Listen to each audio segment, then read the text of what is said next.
Today we're going to spend a little time transplanting our jalapenos or other peppers into a pot.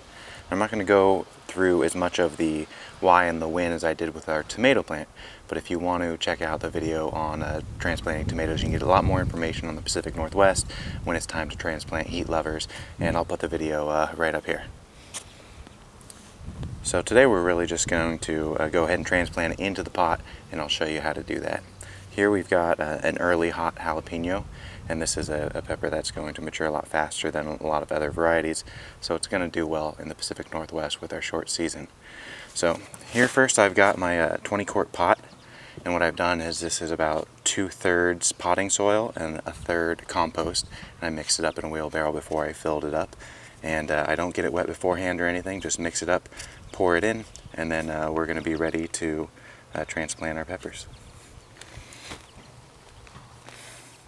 So what we're going to do is just dig a hole with our hand, and I like to plant my peppers deep just like I do tomatoes, so I'm going to pull off the foliage on about the bottom third or so, and I'm going to go ahead and plant it about that far deep into the soil. And what this is going to do is the root is actually there's going to be roots coming up the stem as solaniums and other peppers do.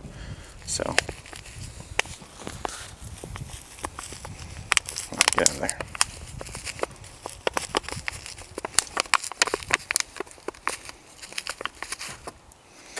You see there's a pretty good sized root ball. We're just going to separate that out just a little bit because we do want it to fill up the pot. So you don't have to be too gentle with peppers. Their roots will be fine, and we just want to spread it out just like that. And then plant them pretty deep.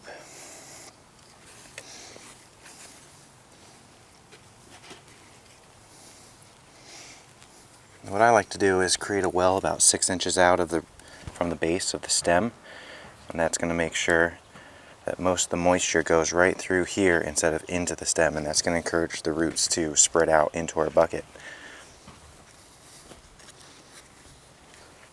So you can see that we made the mound around.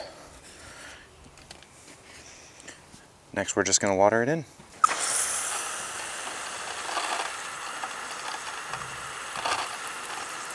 Now, since I've buried this so deep, I don't need to stake it or put a tomato cage or anything around it quite yet.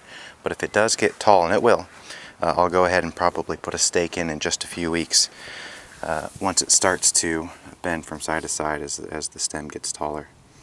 But for now, we're just going to let it adjust to life in a pot. Oh, and of course, don't ever forget to put the label in the pot with it so you know what you've got growing before peppers are already mature, and you've got to figure it out that way.